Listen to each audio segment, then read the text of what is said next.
Brought to you by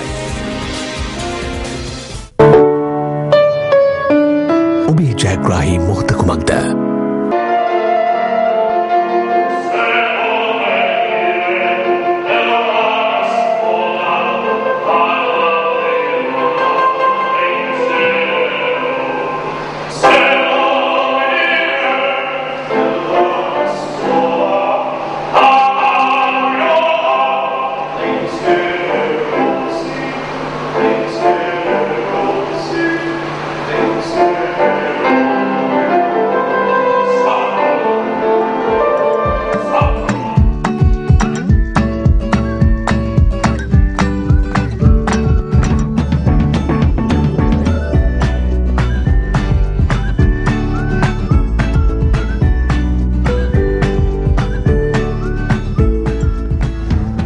Sri Lanka.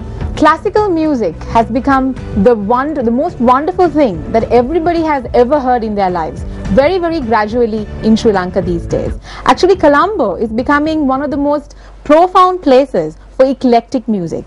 But of course, classical music in Sinhala and English have been dominated the art and culture of Sri Lanka for decades. And here on Good Morning Sri Lanka today, we pay tribute to young guns who are revitalizing the music and art fields in Sri Lanka. Well, on today's show, we are going to be talking to legends in the field. Doctors, brothers, beautiful girls, and of course more coming up on the show. They've got one thing in common, and that's talent. What you just witnessed right now was two brothers, were actually two brothers, who jump-started your morning with wonderful music. And they are none other than the Dilanarol brothers. Please welcome the Dilanarol brothers on Good Morning Sri Lanka. Very excited. Good morning. Thank you very much. Very privileged to have back. Thank you. Thank you. Yes, Nadia? Manu. Yeah. All right. Here we go. Tell us, we just watched a piece of your performance. We want to know what it is about and how was it? It's one of the most famous pieces written by Mozart and from the opera The Marriage of Figaro, and it's the title song Se Vuol Ballare. And what you saw, just to give you a little bit of history into it, that piece was recorded without any microphones. Oh. So it's an absolutely raw piece of music just taken from the camera. Right. Because classical music, and especially when it comes to singing, is supposed to be sung without mics. Yes, indeed. But it's amazing just the way it is. I mean, we got chills, right? I know, really. Thank you very much. Yes.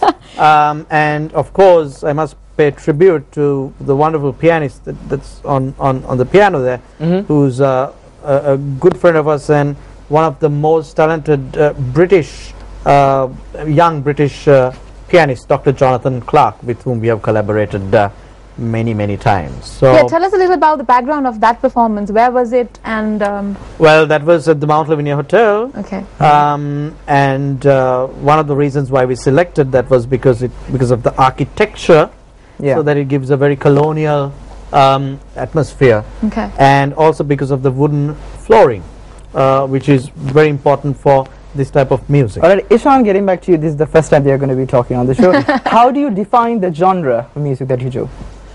Well, the genre of music is very interesting and it's very intriguing. Well, I myself was never a fan of classical music until I heard Rohan listening to classical music. Yes. Okay. And that's the origin of everything. Exactly. Okay. So because we have a bit of an age gap, and so I had to, and at that time, we had these cassette players, as you would call it, and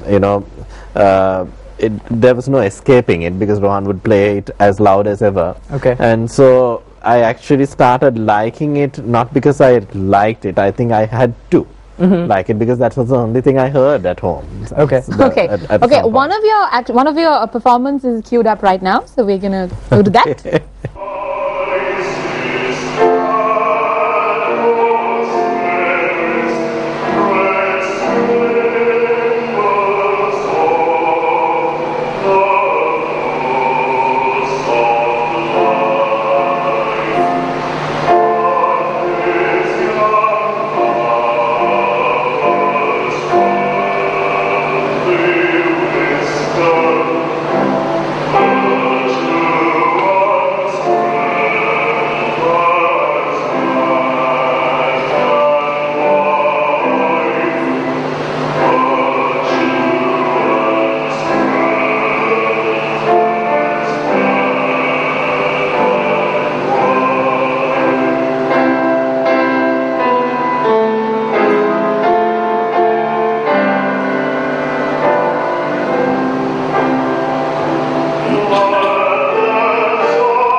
Wow, guys, that was incredible. Okay, I'm gonna just ask a very random out question, but this is gonna be a question that a lot of people want me to ask. All right, were you guys born with this voice, or is it some talent that you need to work on? What's your story? Or is it both, as a matter of fact? I'm answering this. It's a combination of both. You're born with a voice, and it all depends on how you are going to work on it. Okay. You know, so no voice is going to just remain just the same way if you're not going to work on it. It could be any genre of music. And I think in our case, we were given a talent. We were born with that talent, but it's another part to make sure you take it on, you know, and you work on it. Yeah. So hard work and talent both play a vital role. And a lot of discipline, I'm sure. Yes. Oh, very You know, much. a lot of Very much. sleepless nights, etc., etc. Sleepless to a certain extent. Right. Okay, so this question I really wanted to ask you. What do you think about the modern Justin Bieber generation? Well, I mean, the thing is, Rohan and I appreciate all kinds of music. Right. Apart from the music that destroys musical instruments, we love all the other types of music. So, I mean, there is always a famous or favorite song of all these modern artists. And I mean, maybe we will not like all their music, but I think in all cases, you know, there's one song or two or three which will be very appealing to you. So I think Justin Bieber is terrific. Yeah, I think what he has doing achieved is great. As long as he makes sure he could work on time. Yes, indeed. And that's a discipline, as you said. You know, and it appeals to any sort of music. You know, you don't keep audiences waiting. It can be anyone. Yeah. You don't do that. Ishan, you were talking about destroying music. Elaboration on that? instruments, yeah. So Exactly. some of the like the hard rock bands, like, you know, sometimes So heavy they- metal in your case, yeah? very heavy stuff Yes. that, you know, sometimes like they break guitars and all that. So for me, that doesn't like really go down very well. It's quite over the top in your opinion. Kind of thing, because you know, whatever said and done, you know, there's a lot of money paid for that instrument. Okay. And you know, I don't think, you know, anyhow it's a thing to make music, so I don't believe in any instrument being destroyed. Yeah, so we were just talking about how you guys, you know, mix pop music into what you do, and a lot of musicians can't do that. You know, they kind of stick to one particular genre and be like, this is what I do. But you do that. So what advice that you would like to give to the fans out there as well, who would like to get a few ideas? The thing is, it's different genres of music. We are not mixing, matching, but we perform different kinds of music. So Okay. the thing is, for example, there's a different way of approaching a classical show. There's a different way of approaching a pop show, and then there's a different way of approaching a sacred show. Okay.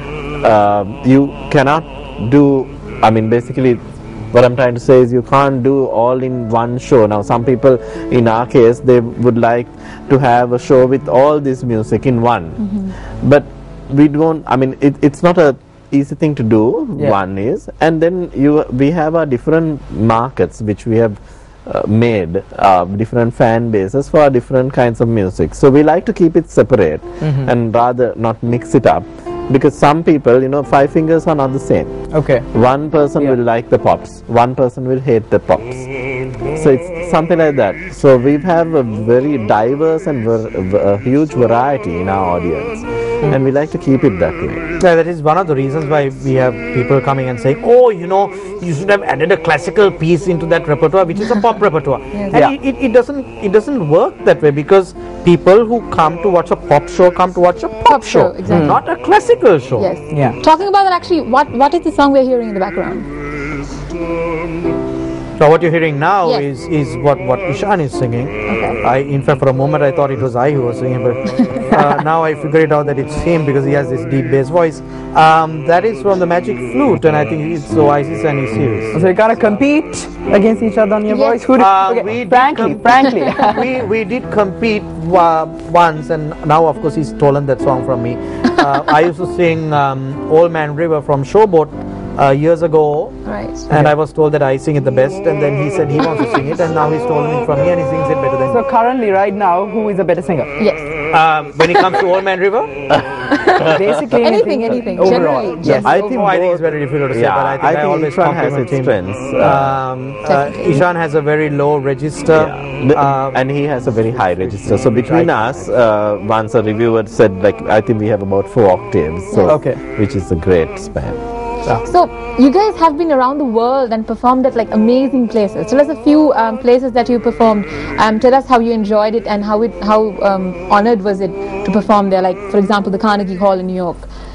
That was when I did some solo work before we were together as the Delano Brothers. But that was a very, very good experience to be there and also be accompanied by Rohan De Silva, who's to me the best classical pianist Sri Lanka has produced up to now. Okay. So I think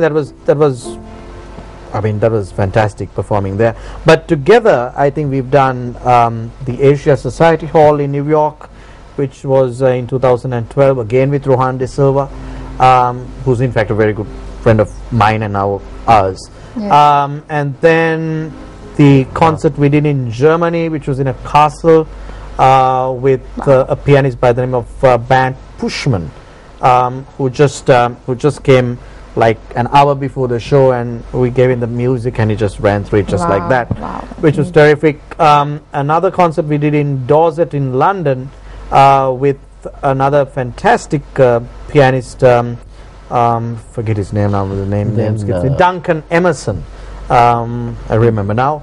And then the concert we did at St. John Smith Square with the Sidcup Symphony Orchestra. I mean, St. John Smith Square is sort of the second best hall next to the Royal Albert Hall, so it was terrific performing there, and the list goes on. The Kamani Auditorium in India, we cannot forget our neighbors. Again with Rohan De Silva, that we did that collaboration, which was a 3-city tour, which was an invitation by the ICCR and the Sri Lankan High Commission in Delhi. So it goes on, and all that I can say is, and we can say, is that it's been overwhelming to make all these performances in all parts of the globe, and we continue to do that, and we will do that. Alright, so we were just talking about an important classical music case, and then you guys have proved from what you said as well. Exactly. Why isn't it commercial though, in this country especially? Yeah. Because I think that's one of the important questions that people... But I think I seem to be answering all the questions. You'll get a chance a bit later. I think it needs to be adaptable to the younger generation. To me, that is the most important thing when it comes to classical music. And you cannot dish classical music to people out there the way you did it 30 years ago. Yes, Yes. indeed. You know, it's as simple as that. So if you're going to have these very uptight performances, you know, the younger generation are not to say, excuse me, this bores me to death. You know. How would you guys encourage that? Well, I have a good example, because when we were in school, we had started this Somian Chamber Orchestra, and in that I used to write the music and everything, and we were doing some classical pieces, and well, the orchestra was playing it, and one of the last pieces for this concert, and we were like 2 days away from the concert, was a pop piece, Stand By Me. Okay. And I had not written the music for it 2 days before the show, and I just wrote it the day before, and I remember my master in charge was very cross with me, saying like, you know, this is in the program, but where is the song? And the orchestra was so fast to adapt to the song, because they knew the song and they could relate to the song.